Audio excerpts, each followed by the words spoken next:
Hello, and welcome to another tutorial. Today we are talking about, you know what, I'm not going to tell you what we're talking about. I'm going to show you.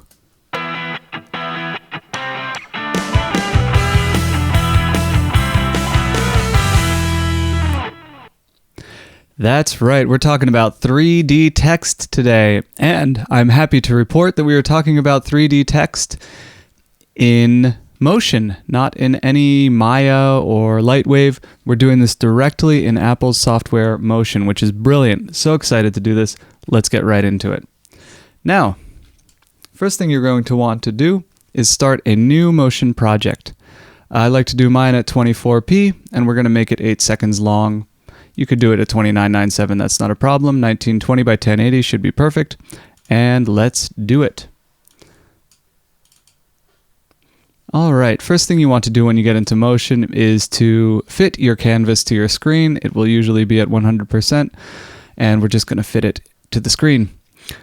To access your text tools, you can click here or press T, your choice. And let's type Boogie Down Beach House. Alright, Motion already has some pretty good text controls. So let's get into the basics of text. We're going to start with Misadventures. That looks like a good Boogie Down Beach House font. What is Boogie Down Beach House, I hear nobody asking? It is my dream beach party movie. If I were to ever make a beach party movie, I guarantee you it would be called Boogie Down Beach House USA. And today we're going to build the opening logo splash. Alright, so we've got our Boogie Down Beach House. We're going to do the USA a little bit later. And let's get this centered, but not exactly centered. We want it a little bit higher up. And let's increase the font just a bit.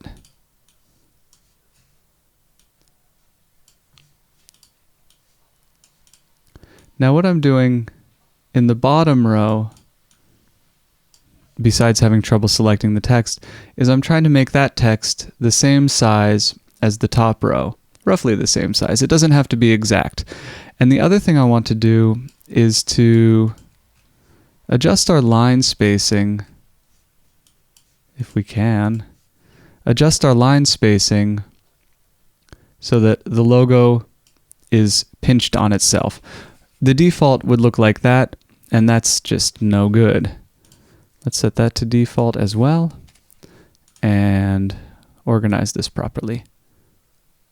Alright, that's looking good enough. Alright, so we have our Boogie Down Beach House logo. We don't have the USA, but we'll get to that.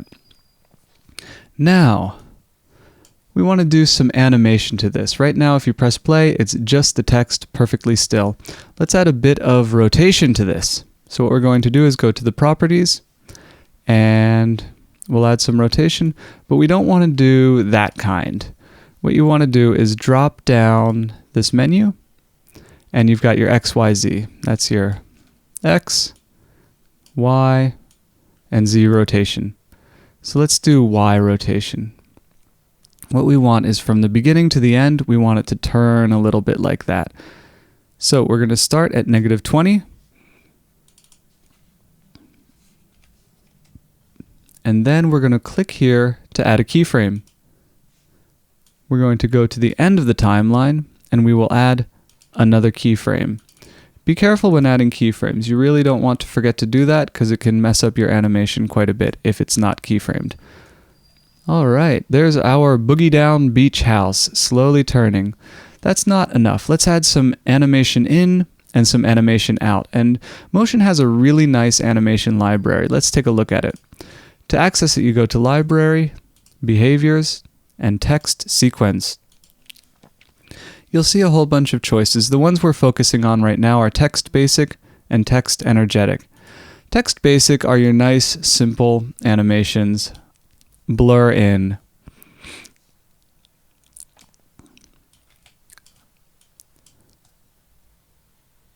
Text blurs in slowly. It's very nice, very subtle. Fade, character random in. Okay, nice, subtle. But we want to go for something a little bit more. This is Boogie Down Beach House USA. This isn't your grandma's beach house. So we're going to go to text energetic.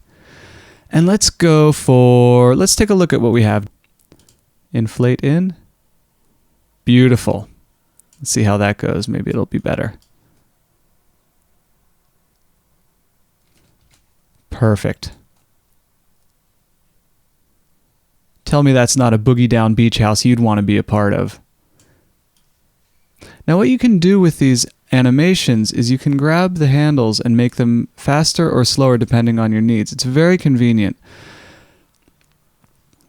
That's a little bit too slow, so we're going to crank it down to 2 seconds for the whole animation and see how that looks. Nice. That has the feeling of a boogie down beach house. That is a beach house I would want to boogie down in. Now let's do some animation out. Jump out?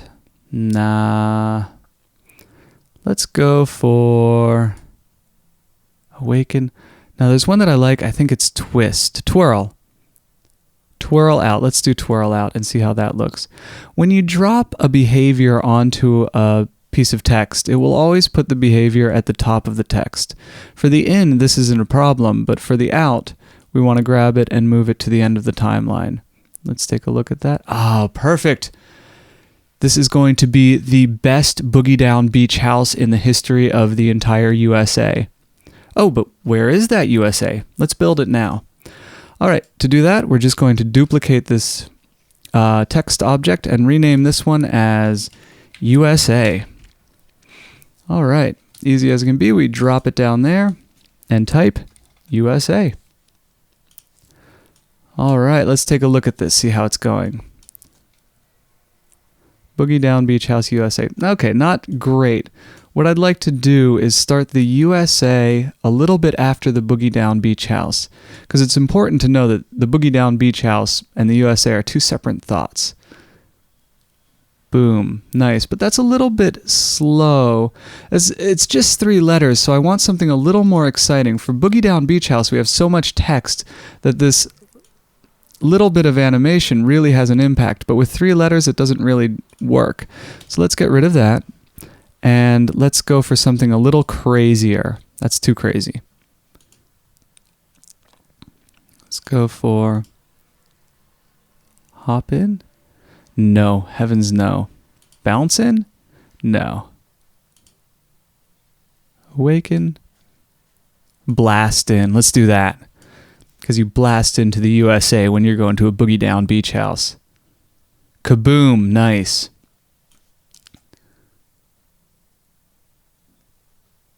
Okay, that's looking good. And then we're going to twirl out for both of them. Perfect. Okay, so we've got our basic animation. The text comes in, USA follows, and then after a moment, it twirls out. How fantastic. This is wonderful.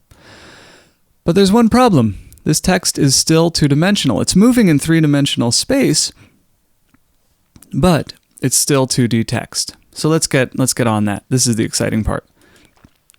To do this, you're going to go over to Inspector, then Text, and then Appearance. And you want to switch it to 3D text. And you'll see that we get a whole different set of options here. And we're going to go through the basics. We might not get into everything on this tutorial because there's a lot. This is a pretty deep tool set, and we're just going to get to the basics. So the first thing you want to talk about is depth. This is your extrusion level. And the higher the depth, the more extruded your text is. The lower your depth, the less extruded. Now this is a boogie down beach house, so I want to go with something a little bit extreme. Subtlety is not in our best interests when discussing this particular beach house. Depth direction is centered. That means that it comes forward and backward from the face of the text. Forward, which means it just comes forward from the text, and backward, which means it goes back from the face of the text. I prefer centered. It's the most automatically balanced. Now right away we have this interesting tool. It's weight.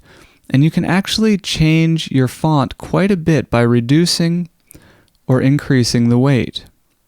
And you can animate this so you could have the text form down from a bulbous version to a legible version. I want to leave weight at 0, and we're going to go right to the front edge. Right now it's set to round. And the front edge, hard to read that there, size, sorry. The front edge size is a little small. Let's boost it. Now that difference is not entirely noticeable. So what we're going to do is duplicate this layer just so we can study what's going on, and then we'll delete the duplicate once we're finished looking at this. And what I want to do is rotate it more to the side so you can see a bit clearer what we're doing when we change the face, the front edge. Right now we have it set to round and the front edge size is at 10. As we lower this number, the front edge becomes increasingly flat or increasingly round. It isn't just round, we have a wide variety of options. You've got your standard bevel, which will give it that chiseled look, much like what I have when I take off my shirt. You've got your concaves, you've got your ridges, and there's something really, really neat that they've added to this. Not just a ridge, but what you can do is remove the center of the font and retain only the edge of it. So that creates a really neat effect really quickly, where we have this kind of sports jersey font with hollow lettering. Very, very interesting stuff that you can access very quickly. You got your bevel ring to give it that same text outline look, but with a sharper face. So you see how that looks. Very, very nice. Interesting stuff. Very, very interesting stuff. And you have your size. So what we're going to do is get rid of this and return to our old text. And what I want is a rounded edge, because this is the boogie down beach house. You don't want a chiseled look. You want a really fun rounded edge. And we're going to move this down to more like 5. Whoa, 5 is way too low. Let's go to 10. All right. So we've got our text. Underneath 3D text is lighting, and we're going to come back to this in a minute. First thing I want to do is look at our materials. And as we edit our materials, we're going to do it on a duplicated layer so that we don't destroy our original text. So you've got a lot of options that are built into the program. You've got your concretes, and we're going to wiggle these around just so you can get an idea of how they behave when you have these automatic textures. Let's go for something fun. Let's go for metal. People always want to go straight to metal when they're doing this text because it looks so good. Sometimes it takes a minute to load. That's okay. In fact, that reminds me, we should probably save this file, shouldn't we? All right. When you get into metals, you get into more interesting things happening as you rotate the text.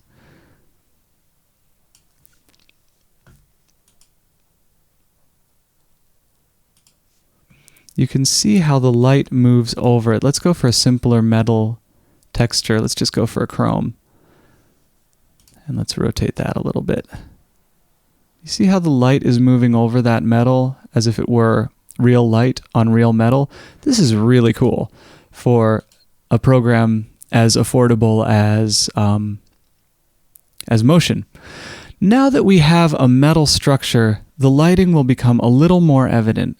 You have various lighting styles. You've got your standard 3-point lighting, medium, center, and watch as the object changes depending on how we light it. You can see that lights are kind of moving around and changing a little bit how the text looks. Let's go for above, and let's wiggle this a little bit.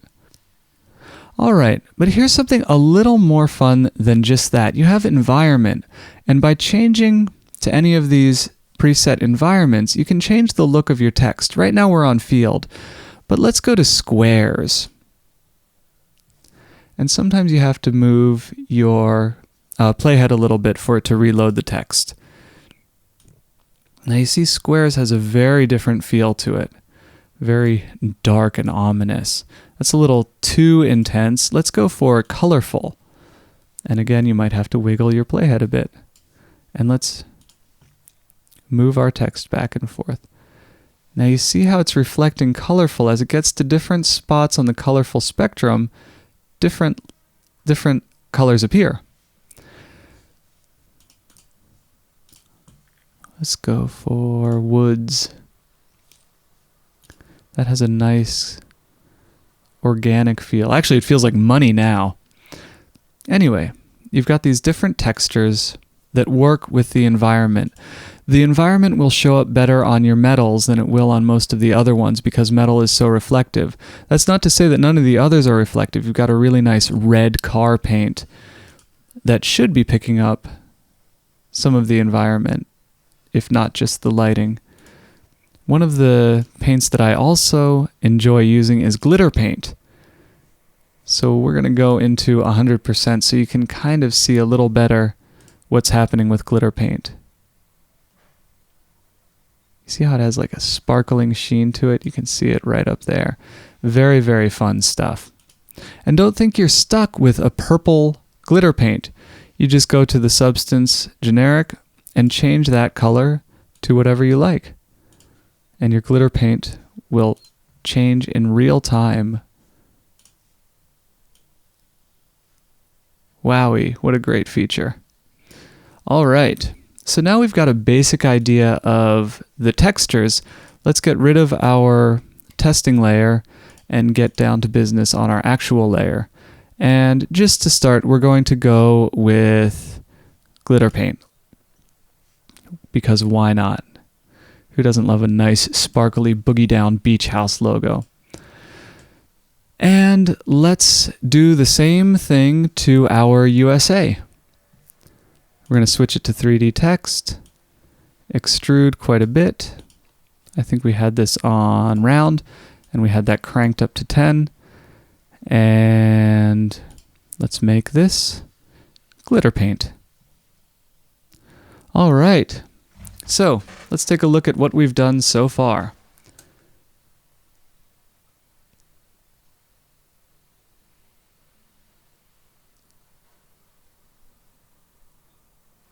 Beautiful, beautiful, beautiful. Now, the nice thing about this is that you can edit any of this stuff at any point.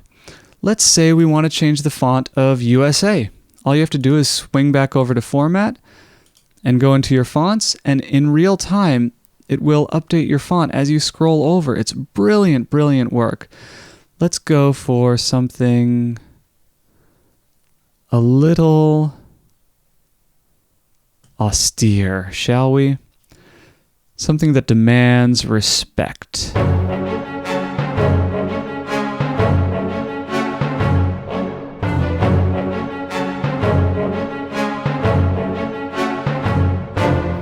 All right, so I've fiddled around with the fonts a little bit, and what we're settling on is Loopy Juice for the Boogie Down Beach House and Impact for the USA. So let's take another look at that with our new fonts. Beautiful. And we are out. Very, very nice. And I like the sparkles on that. Very, very cool stuff. All right, now I'd like to do a little bit more. Something that's really nice that you can do in this is change the font color letter by letter if you like. So what we're going to do is go for a red, white, and you guessed it, blue.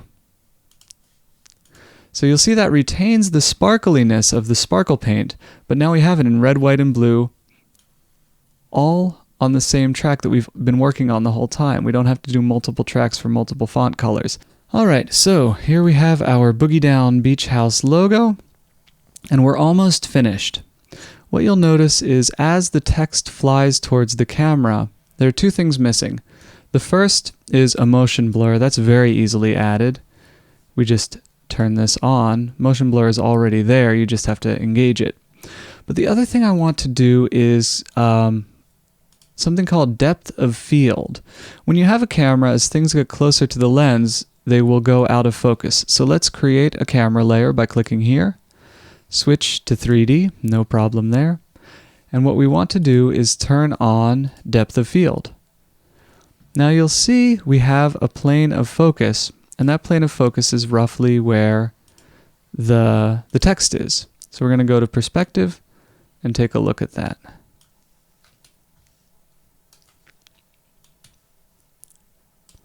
All right, so here we have our depth of field options. Let's show that. And let's adjust our offset. As you move it to the left, it will bring your focal plane closer to the camera, and as you move it to the right, it'll push the focal plane away from the camera. We want it to be directly on the text, so we can leave it at 0. It's automatically set when you build a camera for the focal plane to be at the XYZ intersection of your workspace. So let's go back to active camera, and you'll see that text is sharp when it's on that focal plane. We can exaggerate this quite a bit. We might be losing a bit of focus in the B and in the N over there. Let's boost our depth of focus blur amount to ridiculous quantities, and now you can see that the only area that's sharp is dead center. As the text is moving off axis, it goes out of focus very quickly. Now that's a little bit too much, because when the text zooms towards the camera, it just becomes an ugly blob. Let's move that back down to 10. 10 is a little too soft. Let's see what happens at 20. Alright, now you see as it gets closer to the camera, it gets blurrier and blurrier. This will help create that feeling of this being actual text, or this being actual objects moving through actual space towards an actual camera. Let's re-engage the motion blur, and that looks so much better than it did before. Only now it takes much more time to render. So we're going to leave that off. Now, what's really, really cool, and we've kind of touched on this, is not only can you edit the text and the font, but you can also edit these blast in and blast out animations however you like. Maybe we want to start the Boogie Down Beach House a little earlier and make that take a little bit longer, and we want to do the USA a little bit later and have it go a little bit quicker. Kaboom! Gorgeous. You can edit all these animation effects very, very efficiently without having to go back and rebuild any text. You can do this all live as you think it. Wonderful tools. I hope you will get into this. I think it's so exciting that Apple has included this in the newest update of Motion. I can't wait to really get into this and do more cool titles with this. Thank you so much for watching. I hope this helps. Good luck!